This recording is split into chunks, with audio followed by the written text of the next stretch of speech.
ये सही बात है कि कोई बड़ा उद्योग यहाँ कोई आना नहीं चाहता। ये चारों तरफ कहीं कोई समुद्र नहीं, जो समुद्र के नजदीक वाले इलाके होते हैं वहीं पर लोग लगाते हैं। में कोई कारखाना नहीं है सिवाय लालू जी के दिए हुए। सभी उद्योग बंद पड़े हैं।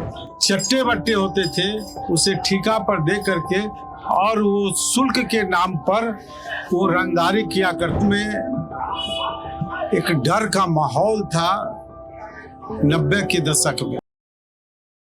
नमस्कार, मैं राकेश मोहन सिंह और अभी हमारी चुनावी यात्रा बेगूसराय में है और जहां हर वर्ग की बात हो रही है तो एक अहम वर्ग समाज का होता है व्यापारी वर्ग, और किसी भी राज्य प्रदेश की आर्थिक स्थिति उसके विकास की ये रीढ़ की हड्डी है।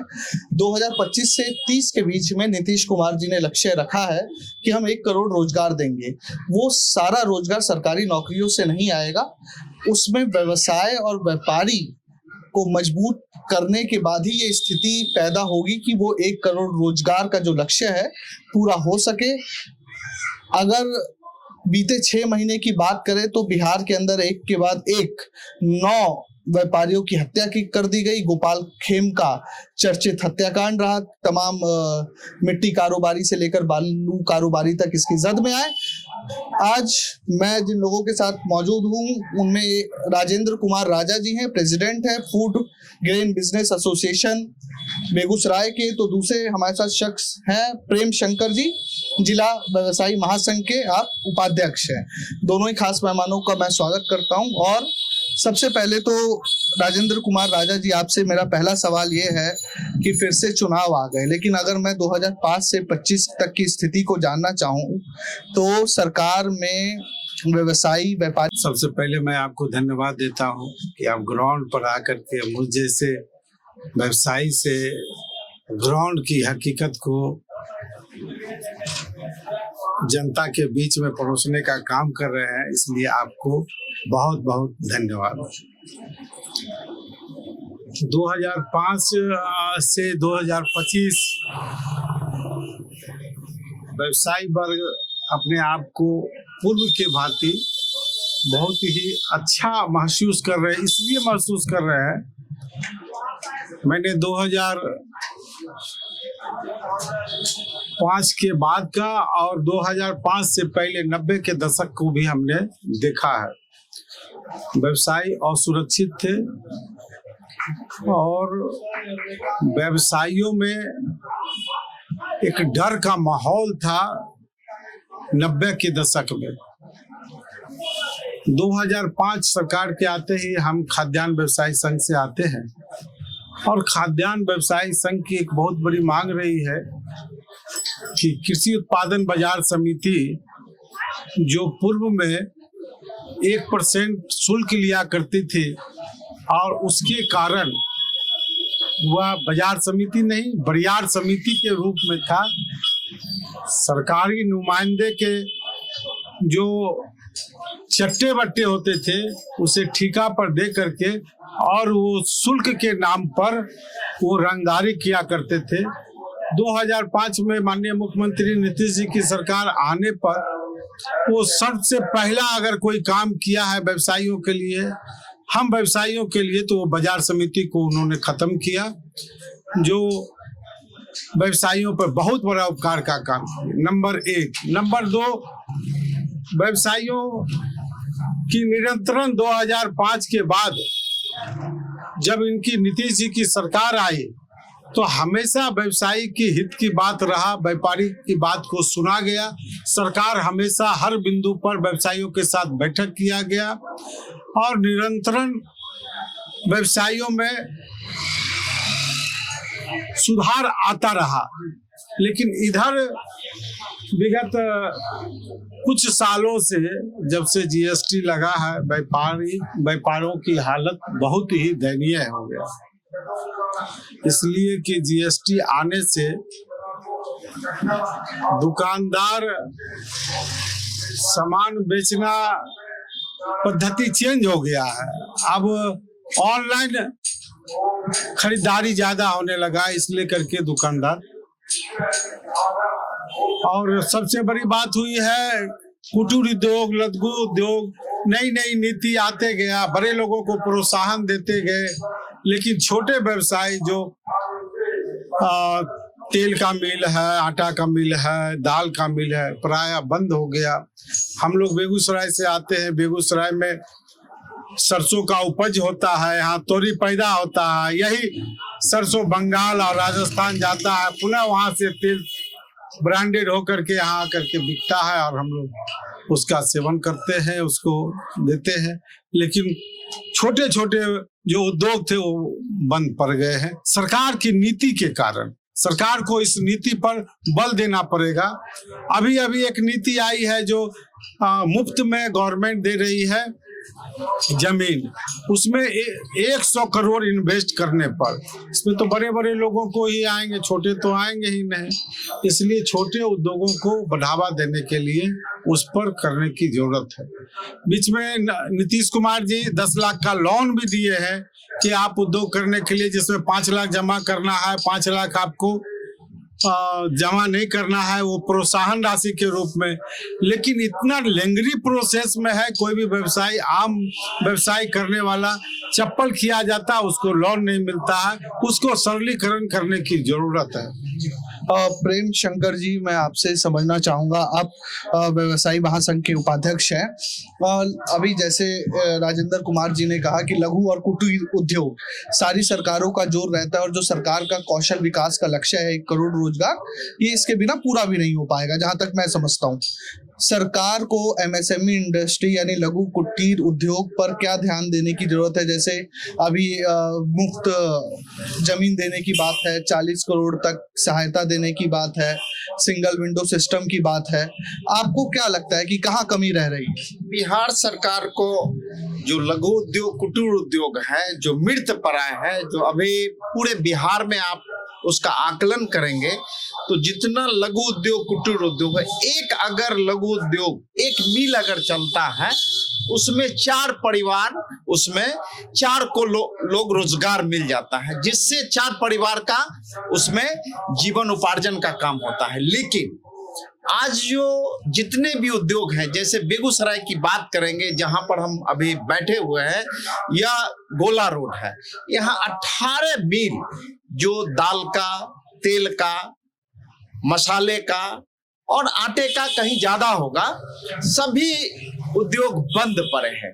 इसका कारण अगर आप जानेंगे तो मुख्य कारण बिजली का रहा, जिसमें सरकार की जो नीति है उसमें संशोधन करने की जरूरत है। जिस प्रकार से गरीब लोगों को हम सहायता देते हैं, अनुदान देते हैं, उसी प्रकार से ये जो छोटा छोटा लघु उद्योग, कुटीर उद्योग है, उसको स्वावलंबी बनाने के लिए बिजली सरकार को मुफ्त देने की जरूरत है।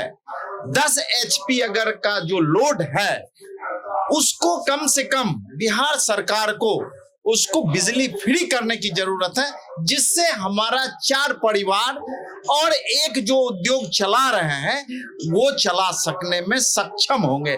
जैसे मसाला का उद्योग है, जैसे पापड़ उद्योग है, जैसे छोटा छोटा उद्योग अगर लेंगे तो बहुत सारे उद्योग हैं। आज पापड़ उद्योग है, बिल्कुल मृत पड़ा है।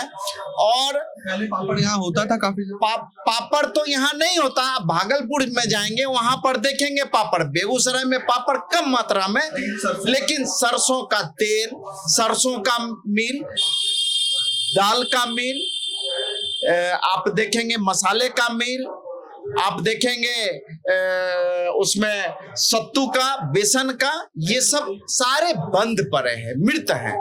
आज लघु उद्योग में बड़ी बनाने का जो बेसन होता था, जिससे बड़ी बनता था, आज वो बड़ी बनता था तो उस लोग दुकान में जाते थे, आज पैक करके लोग दूसरे जगह से मार्केटिंग, ब्रांडिंग करके कर लेते हैं। भारत सरकार के लघु उद्योग, कुटीर उद्योग, बिहार सरकार कहते हैं कि इसको बढ़ावा देना। बढ़ावा तभी हम देंगे जो मृत पड़ा उद्योग है उसको हम जब तक जीवंत नहीं करेंगे तो नाइंसाफी होगी। आज सारे उद्योग बंद पड़े हैं, इसका मूल कारण है बिजली और सरकार की नीति। सरकार की नीति जैसे उसमें बहुत सारा संशोधन हुआ है, लेकिन अब स्थिति ही नहीं है, सरवाइव नहीं कर पा रहा है मिल। जैसे 2 आदमी वहां पर मिल चलाने वाले हैं, 4 आदमी और भी लगे हुए हैं काम करने वाले, कच्चा रॉ मटेरियल भी उनको अब उस हिसाब से अवेलेबल नहीं हो पा रहा है, जिसके कारण ये लघु उद्योग कुटीर उद्योग यहाँ पूरे बिहार की अगर हम बात करेंगे वो आप देखेंगे तो उसकी स्थिति अच्छी। कुमार जी, मैं आपसे ये समझना चाहता हूँ कि हर वर्ग के लिए राजनीतिक दल योजनाएं निकालते हैं। महिला के लिए 2500, किसी भी वर्ग की बात हो, 125 यूनिट बिजली फ्री, जो गृह बिजली होती है घर पर हम प्रयोग करते हैं, पेंशन योजना। लेकिन व्यवसायी के लिए कोई मुखरता से ऐसी योजना बनती नहीं दिखती है कि व्यवसायी वर्ग को आराम मिले। जैसे स्पेशल इकोनॉमिक जोन्स हो गए, सिंगल विंडो सिस्टम की बात हो रही है, मुफ्त में जमीन देने की बात हो रही है। लेकिन अगर छोटे, आपको लगता है समझ में कि अगर छोटे व्यापारियों को ये ज्यादा सुविधाएं मिले तो ज्यादा रोजगार पैदा हो पाएगा और पलायन रुक पाएगा? सबसे पहले तो इसमें ये देखने की ध्यान देने की योग्य है, मैं थोड़ा सा अपने व्यापार से इतर राजनीति की भी बात कर लो। आज श्रीमान बिहार राज्य खाद्यान्न व्यवसायी संघ के बैनर तले हमने बहुप्रतीक्षित मांग था हमारा व्यवसायिक आयोग का गठन हो, और 2014 में व्यवसायिक उद्यमी आयोग का गठन हुआ, कैबिनेट से पास हुआ और वो ठंडे बस्ते में फिर चला गया। अभी चुनावी वर्ष में आनन फानल में उसको निकाला गया और वो अध्यक्ष, उपाध्यक्ष और सदस्य सभी हम लोग देखने के बाद हमको आस्पद हुआ, ये आस्पद हुआ कि जो अगर उसमें व्यवसाय की भावनाओं का कदर किया जाता, उस संगठन का कदर किया जाता, संगठन से लिया जाता, चाहे वो चैम्बर ऑफ कॉमर्स से हो, बीबीआई से हो, बिहार राज्य खाद्यान्न व्यवसायिक संघ से हो, इसके सदस्य जाते तो उनकी व्यवसायियों की, पूरे बिहार के हर व्यवसायियों की भावनाओं का पर ध्यान से देखते। चूंकि वो आज हम खाद्यान्न व्यवसाय से जुड़े हुए हैं, आज हम जैसे लोग अगर आयोग में जाते हैं तो उनकी समस्याओं को सरकार के पास परोसने में बहुत ही सहूलियत होती है। सरकार को भी एक बहुत बड़ा मुद्दा मिलता कि किस हिसाब से चले, जो कि हम हमेशा देखिएगा कि नीतीश जी को समस्याएं के साथ साथ उनका सुझाव भी मांगते हैं कि इसका सुझाव क्या है, ये तय होता, ये होता नहीं दिख रहा है। नंबर 1। नंबर 2, सरकार ने जो ये लाए हैं महिला उद्यमी योजना, 10,000 का किस्त, ये है वो है, वो आप पत्रकार है, आप भी जान रहे हैं, हम भी जान रहे हैं उससे क्या होना है नहीं होना है, चुनावी वर्ष है, चलिए फिर भी कोशिश की। प्रेम शंकर जी, आपसे मैं समझना चाहूंगा कि आपके संघ में हार्डवेयर के लोग भी हैं और तमाम दूसरे बिजनेस से जुड़े लोग भी हैं। कोरोना काल के में कई दुकानें, कई इंडस्ट्रीज बंद हुई। सरकार ने कहा कि कोरोना में जो इंडस्ट्री बंद हुई हम उन्हें सहायता प्रदान करेंगे, वो वापस खोल पाए। ऐसा कुछ होता दिखा? देखिए, कोविड के बाद जो स्थिति, फुटकर दुकानदार की स्थिति और भी बदतर होती चली गई। जो ऑनलाइन का मार्केट है उस समय से जो डेवलप किया, आज तक वो डेवलप रह गया। जो छोटे छोटे व्यापारी हैं, छोटे छोटे दुकानदार हैं, फुटकर दुकानदार हैं, चाहे किराने की दुकान हो, चाहे आप जूते की दुकान हो, चाहे इलेक्ट्रॉनिक्स गुड्स की दुकान हो, आप देखेंगे ऑनलाइन मार्केटिंग बढ़ गया कोविड के टाइम से। आज बहुत सारे ऐसे दुकान देखेंगे जो बैठे रह जाते हैं, उनकी सैलरी जो स्टाफ की है वो नहीं पूर पा रही है, वो अच्छी स्थिति में नहीं है। जो मध्यम व्यापारी है, जो छोटे छोटे दुकानदार हैं, उनकी स्थिति अच्छी नहीं है। इसको सरकार को समझने की जरूरत है। और जो बड़े बड़े मॉल हैं वहां पर कंज्यूमर एक जगह जा रहे हैं और मार्केटिंग कर रहे हैं। जो छोटे छोटे दुकानदार की स्थिति कोविड के बाद, ऑनलाइन के बाद, उनकी स्थिति में कोई सुधार नहीं हुआ। से मैं संक्षिप्त में उत्तर चाहूंगा। पिछले 6 महीने में, जनवरी से अगर अभी तक की बात करें तो लगभग 9 बड़े व्यापारी अपराधियों के द्वारा मार दिए गए, हत्याकांड हो गया, गोपाल खेमका सबसे चर्चित हत्याकांड भी रहा, भागलपुर से लेकर मुजफ्फरपुर तक। जब इतना अच्छा शासनकाल, सुरक्षा व्यवस्था है, तो ये चूक कहाँ हो जा रही है? आज इस चूक के विषय में अगर पूछेंगे तो लोक परतंत्र अभी हावी है। जितने भी प्रशासन है वो बेलगाम है, उस पर लगाम कसने की जरूरत है। आज अपराधी का मनोबल इतना बढ़ा हुआ है, यही कारण है कि प्रशासन में कहीं ना कहीं चूक है। और माननीय मुख्यमंत्री नीतीश कुमार जी हमेशा लॉ एंड ऑर्डर की बात को करते हैं, लेकिन आज अगर ये स्थिति है तो वो ड्यू टू कहीं न कहीं प्रशासन इस पर दोषी है। और हुक्मरान जो हम लोगों के मुख्यमंत्री आदरणीय नीतीश कुमार जी है, ये बागडोर कुछ उनके हाथों से मिला हुआ है, जो कि अगल बगल और कुछ पदाधिकारी, कुछ मंत्री जो डाइवर्ट कर रहे हैं, इसका भी खामियाजा व्यवसायियों को भुगतना पड़ रहा है। प्रेम शंकर जी, अंतिम सवाल आपसे मैं पूछना चाहूंगा, जो सरकार ने लक्ष्य रखा है 1 करोड़ रोजगार देने का 2025 से 30 के बीच में, बिना एमएसएमई के ये पॉसिबल है लघु कुटीर उद्योग के? देखिए, जब तक आप स्वरोजगार का सृजन नहीं करेंगे, तब तक आप जो लाखों लोगों की रोजगार की बात कर रहे हैं वो देने में सरकार सक्षम नहीं हो पाएगी।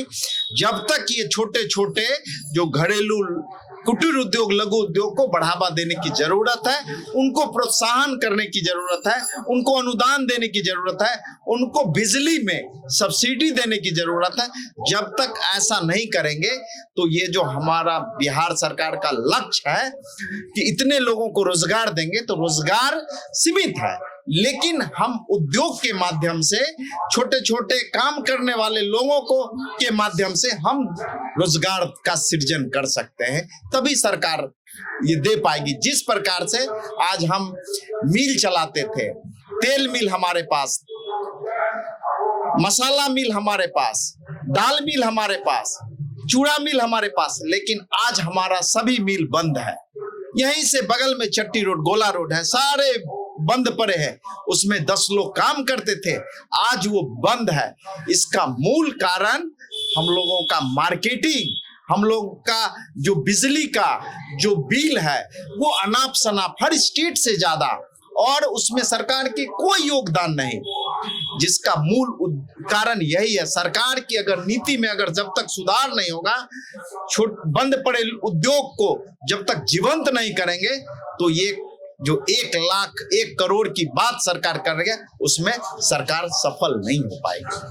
राजेंद्र कुमार राजा जी और प्रेम शंकर जी, आप दोनों का बहुत बहुत धन्यवाद समय देने के लिए। मैंने समझने की कोशिश की व्यापारियों से और उनके उच्च पदस्थ लोगों से कि आखिर व्यापारी किस हाल में है बिहार में, और बेगूसराय से व्यापारी लोगों से जुड़ने का मुख्य कारण यही रहा क्योंकि बेगूसराय को बिहार की आर्थिक राजधानी भी कहते हैं, और सरकार के नवनीतम रिपोर्टों के हिसाब से बेगूसराय बिहार का दूसरा सबसे अमीर जिला भी है। प्रति व्यक्ति आय लगभग 50,000, 49,026 रुपए है यहाँ पर, लेकिन उद्योगों की स्थिति यहाँ भी कुछ खास नहीं है। और यहाँ से एक बात तो निकल कर आई कि नीतीश कुमार ने जो 1 करोड़ का लक्ष्य रखा है वो बिना एमएसएमई इंडस्ट्री को प्रोत्साहन जमीनी तौर पर देने के बिना संभव नहीं है। मैं राकेश मोहन सिंह, बेगूसराय से, धन्यवाद।